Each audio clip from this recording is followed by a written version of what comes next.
Bismillahirrahmanirrahim.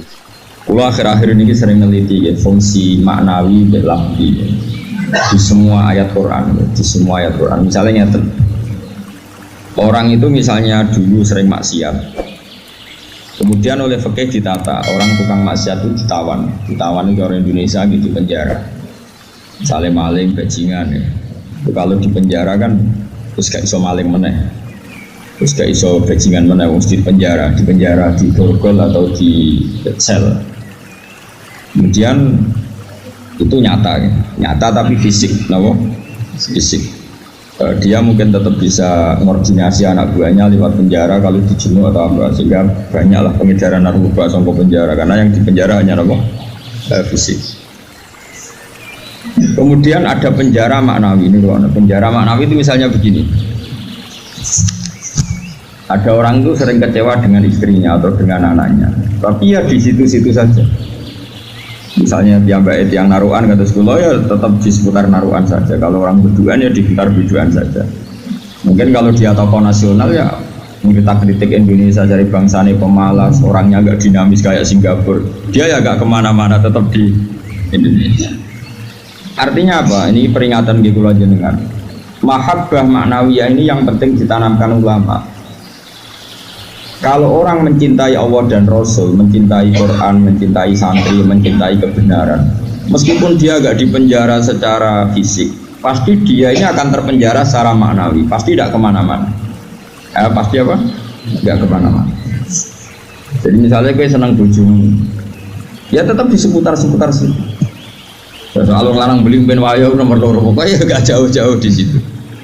Dan ini penting kalau pengen ngembang dengan. Jadi yang diwajibkan oleh ulama adalah kita mencintai Allah dan Rasul. Karena kalau cinta itu pasti di seputar kolongan situ, tidak kemana-mana.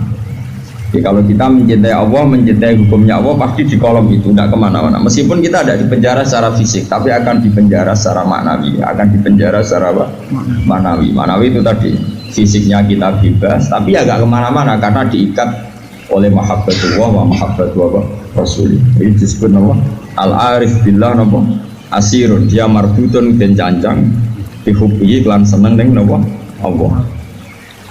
Nah cara kula ya sebanyak mungkin umat Islam itu punya seperti itu dalam banyak hal, sehingga kita ini tidak perlu lagi penjara fisik. Ya saya ulang lagi, kita tidak perlu lagi penjara napa fisik. Penjara fisik itu repot, selain tidak efektif juga tadi ya kalau berko penjara ya potensinya ya kembali lagi. Tapi kalau orang itu hatinya bisa dipenjara oleh mahabbatullah wa rasul itu luar biasa. Lalu disebut walladzina amanu asyaddu hubbal lillah. Karena kalau sering sinau banget. Buatan mau sering sinau banget. Itu di situ ada keterangan begini. Mungkin cerita wong wedi ambek bapake misalnya, itu ya ora wani marek. Seneng banget, itu ya ora wani marek. Itu ada, ini cerita orang normal kan, orang normal itu serahkan itu. Misalnya gini, kamu wedi ambek ibumu ya ora wani marek, seneng banget ya ora wani. Itu yang dilakukan Siti Ali ketika ditanya, "Kenapa saya tidak melihat engkau makan bersama ibu kamu?" Kata Siti Ali, "Takut saya kalau ibu saya misalnya punya ibu ayam goreng sudah punya rencana itu kedisian tak jupuk aku ayo asal tengah elek kan lahap mangan bareng ibu kan." Nah artinya apa? Ya seneng ya marah rawani awor karena takut misalnya itu kan. Kenapa kamu tidak pernah makan bersama ibu kamu? Jawab ini takut saya ibu saya di hidangan itu seneng, misalnya dalam konteks Indonesia seneng apa ayam goreng juga serobot wes belum putus asa akhirnya milih tempe lo tekan tempe kok serobot bisa, sehingga masyhur makalah Indonesia itu tidak pernah makan bersama. Sama mungkin orang tertentu yang mencintai gurunya itu tidak berani bareng karena takut ganggu, takut macam-macam, rusak pemandangan macam-macam. Nah, jadi orang itu cara seneng dan cara itu mirip-mirip. Itu kata Imam Ghazali, karena khauf dan roja itu mirip-mirip. Nah, sama gue misalnya seneng cawe itu seneng bojomu lagi asik maca mbak lipstik ya mbok lambine anyar, tapi gue ora moro-moro mesti kayak gak Bojoku nak awake ayu seneng ya seneng wae awake ayu. Tapi nak kowe seneng kan mesum ben ngeloni. Nah itu kan dunia yang berbeda. Bojo lagi seneng lambi anyar diganggu malah mbek kowe mbok coplok iku kan gak fair. Lha nak kowe seneng tenan. Yo duwi, maksudnya duwi ben nikmati nganggo lipstik, nikmati nganggo lambi anyar, pamer mbek kancan. Malah kok parani kene haram pamer. Artinya wong iki bakas wong normal ya. Jadi wong seneng ambek wong gedhe padha-padha menghindar sebetulnya. Apa? Menghindar. Wong ora normal iku ora ukuran ya, ora ukuran. Wong ora normal piye ya angel ya. Nah, sehingga kenapa ada wali ditanya, kapan kamu menikmati Allah? Jawabnya dia dulu, ketika saya menjauh dari Allah. Bukan menjauh dengan makna orang fasik itu enggak. Dia menghindari sesuatu yang terkait Allah karena malu. Kalau ganggu. Makanya saya pernah cerita di ngaji ini, ada wali yang dia jadi wali karena sholat di shaf awal. Dia malu kalau dipanggil Allah kok tidak yang terdepan, sehingga dia sholatnya shaf awal terus. Ketika dia merasa wali paling elit karena yang amal seperti itu, ternyata diberitahu sama Allah kalau wali yang kelasnya dia itu yang sholat di pagar masjid, bahkan di luarnya. Ketika yang di situ, kenapa kamu wali juga udah sholat di belakang? Jawabnya, aku iku isin. Terus aku akeh awakku ora bener kok ngarep sawangane kok paling bener. Ini kan tapi aja tiru lho kok guri. Ora usah mbok tiru kelakuane wis ngono. Jadi nek kowe kok guri kan gak karena wali tadi, pancen pemalas no. Iku wis ora wali. Umpama niru-niru ya wis gawe gak ora asli. Maksudnya sing wali asli sing tak critakno iku. Nek kowe niru-niru kan wis gawe. Iku wis gak sah cara wis plagiat cara ning kampus. Lagi jenis wong iya mbok bajak ya. Jadi kowe ora iso niru kan ya. Mergo kan aku guri niru kula isin Gus Wan pengen aku arep plagiat itu cara kamu wis gak sah. Tapi dulu ada wali malah justru seperti itu. Makanya ini kan pelajaran bagi saya jenengan. Jadi yang penting kita ini sebanyak mungkin menciptakan penjara manawi. Kalau itu sukses itu umat Islam luar biasa. Wong ngerasano, makanya saya ulang lagi saya itu berhubung yang sekolah kurikulum sudah banyak, yang bikin yayasan formal sudah banyak, yang ingin alim, doktor tafsir fikih banyak, yang ingin punya gelar dalam disiplin ilmu tertentu banyak. Saya itu ingin ada yang selalu tetap seperti saya. Karena kelemahannya sistem kurikulum atau gelar resmi, tentu kebaikannya juga banyak. Saya ulang lagi, kebaikannya juga banyak. Tapi masalahnya adalah ini terfisikkan, agama terfisikkan. Saya beri contoh gini, ini yang nyata, bukan jari. Saya punya teman, dia cara berpikir, Gus kita harus bikin kurikulum. Karena kalau kita tidak punya doktor fikih atau doktor tafsir atau doktor ahli sunnah pokoknya.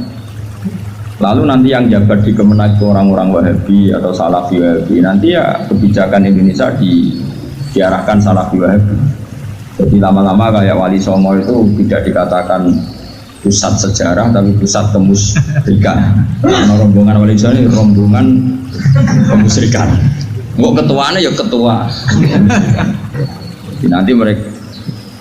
Nah, tapi kalau yang megang di departemen itu orang-orang Sunni kan mesti diarahkan ke Sunni juga. Oke itu baik sekali. Tapi saya bilang gini, secara matematika bisa dihitung. Lembaga kenegaraan departemen Kemenak lah dalam konteks kita karena santri misalnya Kemenak itu hanya berapa coba? Paling yang ngurusi haji, ngurusi ini itu, ngurusi pernikahan, ngurusi pengadilan agama. Lembaganya itu bisa dihitung, taruh saja 10 terus jumlah yang ditangani hanya berapa kasus. Bandingkan kalau kita, saya ulang, tapi ini tetap penting, saya ulang lagi tetap penting. Ada teman-teman kita di situ dan tentu syaratnya yang punya gelar.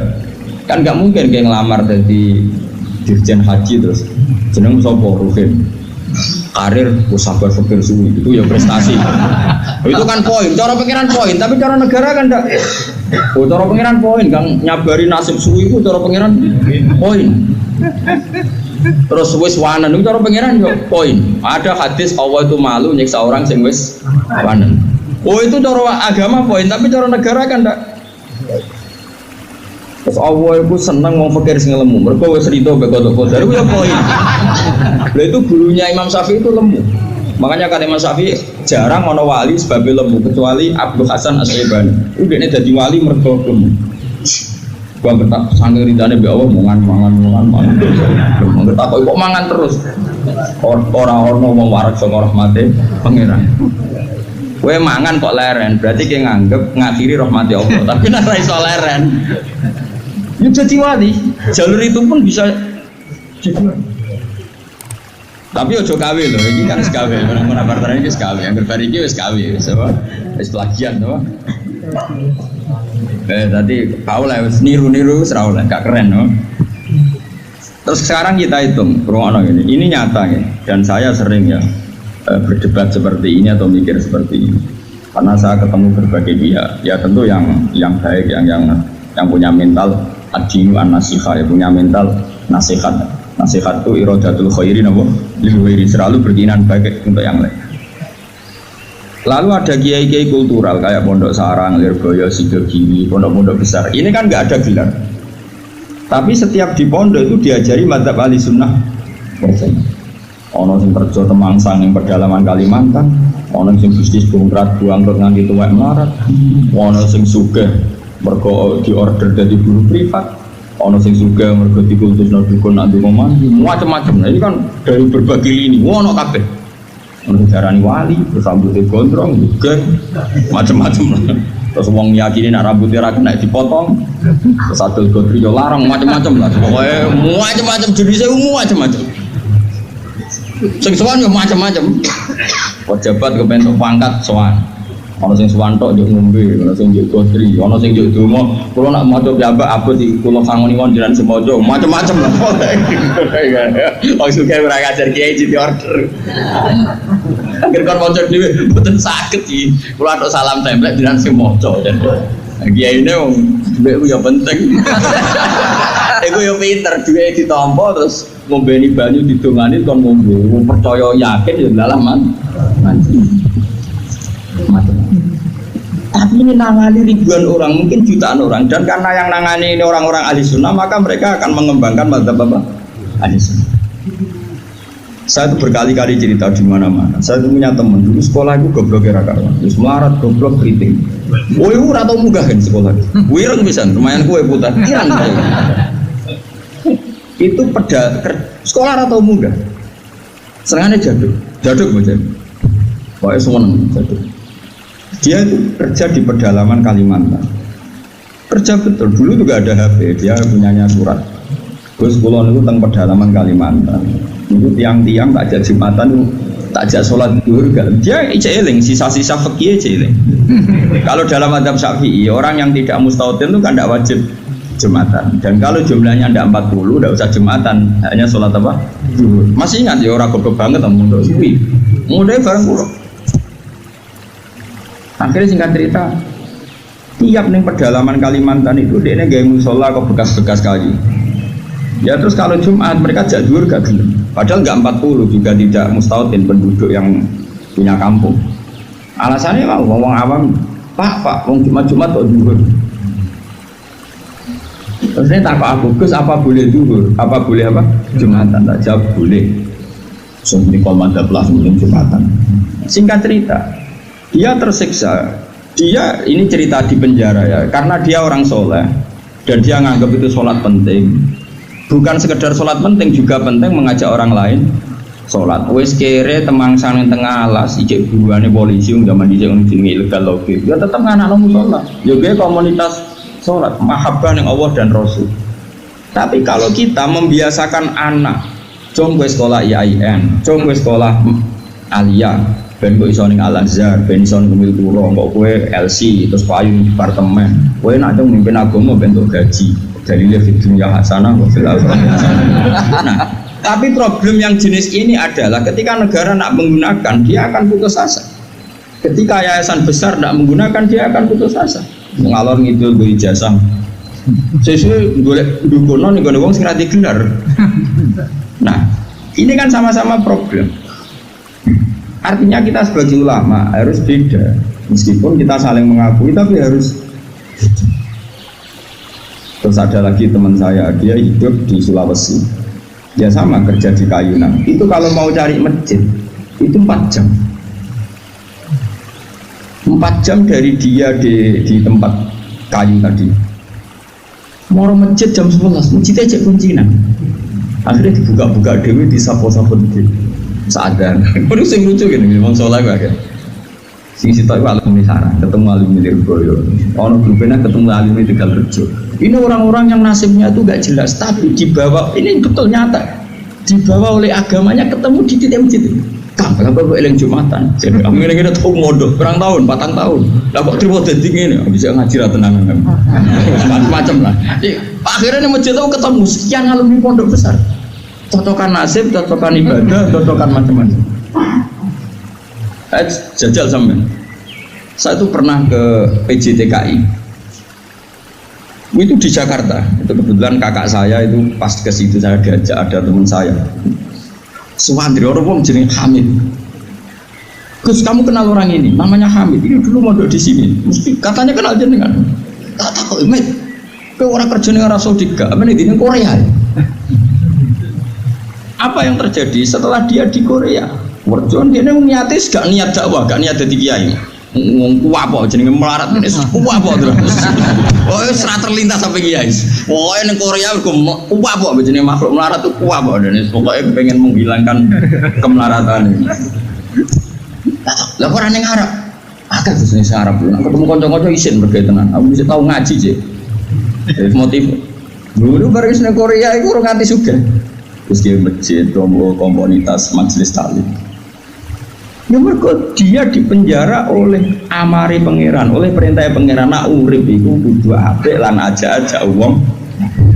Akhirnya sing niati keduyan menghilangkan kefikiran, akhirnya menghilangkan kesesatan. Dia masjid ya, dia sukses dari dia. Ngajak wong-wong. Orang sekarang tahu semua di Korea itu sekarang banyak masjid. Itu di antara dulu awal-awalnya kalau di pondok pedotan. Penting yang pedotan. Mereka nak sira pedotan dari ketua MUI malah. Jadi ora iso dakwah model ngene ora iso. Jadi suri MTQ ora iso dakwah model. Makanya Allah menyiapkan santri-santri pedotan itu akeh. Lalu jogeman ngecap santri pedotan ini disiapkan.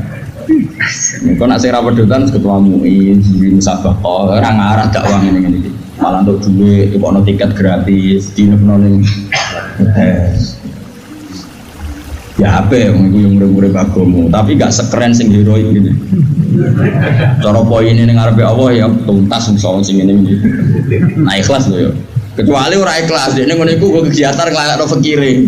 Ya gak ono wong dakwah jare timbang omah tengok-tengok atau dakwah wae perkara nek. Tapi lumayan. Singkat cerita gini, ini yang perlu jadi madhab saya dan saya fatwakan terbuka seperti ini. Andai kan semua orang dipenjarakan oleh cintanya kepada Allah, kamu gak usah khawatir hidup di mana-mana, pasti dia akan murid-murid agamanya. Aku kan ngene-ngene ku kiai, anak kiai, murid kiai, dan tahu betul seperti itu. Saya punya teman sekarang dari DPR provinsi di Kalimantan, itu orang Bali. Dulu ngaji sorokan mungkin sama saya di Sarang. Dia alumni Pondok Sidoarjo. Itu bapaknya keluarga besarnya bakul sate, kembali itu nyati adul sate. Dia santri pedotan. Oh, berkurang pedotan ketemu ini. Ngeduro maksudnya sesuai kelas masing-masing. Bareng bakul sate sukses ngajak ponakane, ngajak tanggane. Tahu-tahu kampung situ jadi komunitas Madura. Karena jumlahnya signifikan, bikinlah masjid. Setelah ada masjid, terus gak kepikiran anak bakul sate di pondok di Sidogiri. Karena di situ sudah ada komunitas Muslim. Ono majelis taklim, ono muslimatan, fatayatan, macam-macam. Mau terus kira anaknya kebenaran, mungkin karena barokahnya dakwah. Anaknya alim, cerdas. Mungkin ini bisa, kosongan bisa. Di situ kiri tamat masih mondok lagi ke sana.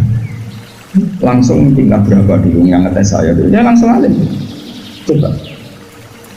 Jadi artinya gini loh, orang-orang yang dipenjarakan oleh mahabbatullah wa rasulih, kere yo gawa agama, suga yo gawa agama, temangsang yo gawa kemana-mana bawa.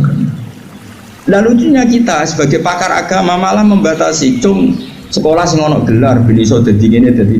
Ini menurut saya pembatasan, tapi tetap boleh. Saya ulang lagi tetap boleh. Nek sing bakate di gelar jadi gelar enggak apa-apa. Tapi harus ada ulama yang kayak saya. Lah pula mungkin suatu saat mungkin bisa saja Hasan nanti punya gelar enggak masalah. Bisa saja anak saya nanti enggak masalah. Tapi tetap tak cekoki pikiran seperti ini, sehingga kalaupun punya gelar itu tidak mengikat hanya membidik departemen atau yayasan tertentu. Tetap yang dibidik itu dakwah ilallah wa ila rasul. Ini penting dan saya akan berkali-kali ngomong gini terus sampai sama. Bila perlu matiin aku wali sing urip tak peduli. Asal sing urip ya wali bisa. Kan ono sinyale lah nara wali kan angel petuane. Kan gak sambung. Sinyale beda. Nah, sing wali padha waline iso calling-callingan ning sak gambare. Nah, sing ora kan wis berat. Enggak, wali ku kelas kan. Wali ku beda. Kaya Nabi Yakub, Nabi Yusuf itu manusia digoda Zulaikha meter tarik, bareng meter tarik mulai rontok sawat ke bapaknya tewakuk. Padahal bapaknya ning Syria, ning Kanaan. Nabi Yusuf bedanya ning Mesir. Iya, bapaknya ning Syria, kau kepae ning Palestina. Nabi Yusuf kegoda Zulaikha ning tewakuk betul. Anaknya Nabi itu. Lah kowe sing nabok sapa ora demenan. Ora ono sing nabok. Bapakmu ra wali, kowe ra wali, lingkungane ya ora wali. Mulane dadi ngene iki sampe. Semuanya agak menunjang. Ya, tapi pangeran ngersakno rahmat Allah Jember gitu ya udah apik. Buat jalalan ngalor ngidul, buat kita apa ini? Nasohil belipat ngalor ngidul. Nah menurut saya yang penting sekarang adalah menciptakan mahabbatullah wa mahabbatu rasuli secara permanen, itu jadi malakahnya, mentalnya, darah dagingnya, sehingga hidup di mana-mana itu ilallah wa ilah rasul. Apalagi kita dalam konteks Indonesia, orang tahu semua kalau Islam ke Indonesia itu dibawa oleh pedagang, semua sepakat mengambil gelar pedagang. Ada pedagang dari Gujarat, dari India, dagang di Indonesia. Niatnya dagang rempah-rempah, ya kepengen sugih. Tapi mereka ini santri, mereka ini orang ora iso golek dunya tok ora iso, tetep nang aja akhirnya ngajarkan Islam.